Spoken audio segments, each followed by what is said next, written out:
ગુજરાતને બચાવી લો। છેલ્લા 1 વર્ષથી કહું છું કે આજે નહીં જાગો તો ક્યારેય નહીં જાગો। આપણી ધરતી છે, ડીએપી, યુરિયા અને રાસાયણિક ખાતર નાખીને આપણે આ ધરતીનો વિનાશ કરી નાખ્યો છે। ગુજરાતની મારે માતા બહેનોને ખાસ કહેવાનું કે તમે જે લીલા શાકભાજી ખાવ છો, ફ્રૂટ ખાવ છો, ધાન ખાવ છો, એમાં રાસાયણિક દવા સિવાય બીજું કાંઈ નથી।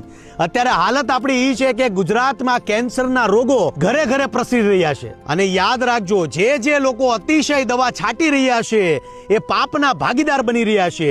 સૃષ્ટિ પર સંકટ આવ્યું છે ત્યારે ગાય જ આપને ઉગાર્યા છે, એટલે ગાય આધારિત ખેતી કરો।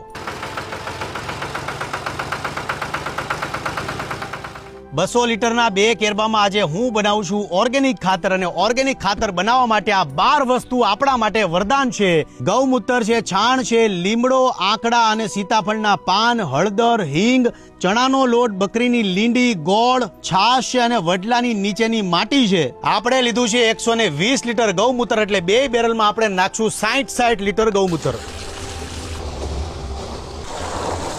લીમડાના પાન, આંકડાના પાન અને સીતાફળના પાનને આપણે તોડી અને વ્યવસ્થિત આપણે એને કૂટવાના છે। તમે સિલબટ્ટાની ઉપર પણ કૂટી શકો છો અને તમે મિક્સરનો ઉપયોગ પણ કરી શકો છો। 3 પાનની પેસ્ટ બનાવી છે। હવે આમાં જોવાની વાત એ છે કે બકરી કાકરાને છોડીને બધી જ વસ્તુ ખાય છે, પણ સીતાફળના પાંદડા ખાતા નથી। એટલે આ ઔષધિની અંદર સીતાફળના પાન જે છે એ રામબાણ ઇલાજ છે।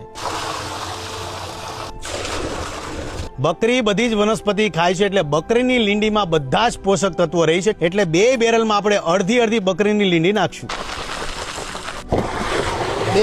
બે બેરલમાં છાશ નાખશું હવે 50 લીટર।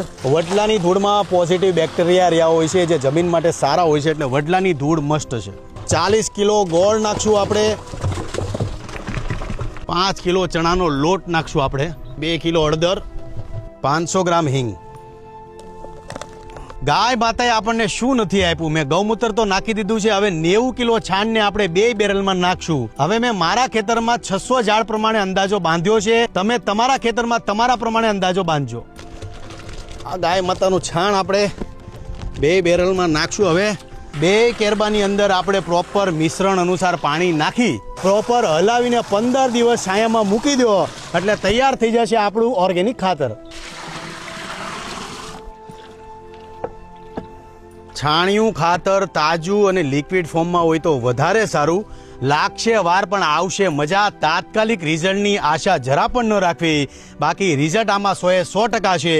2 હાથ જોડીને વિનંતી કરું છું કે ડીએપી છે, યુરિયા છે કે રાસાયણિક ખાતર નાખીને પાપના ભાગીદાર બનોમાં ઈશ્વરનો ડર રાખીને પ્રાકૃતિક ખેતી તરફ વળો। જય માતાજી, જય શ્રી કૃષ્ણ।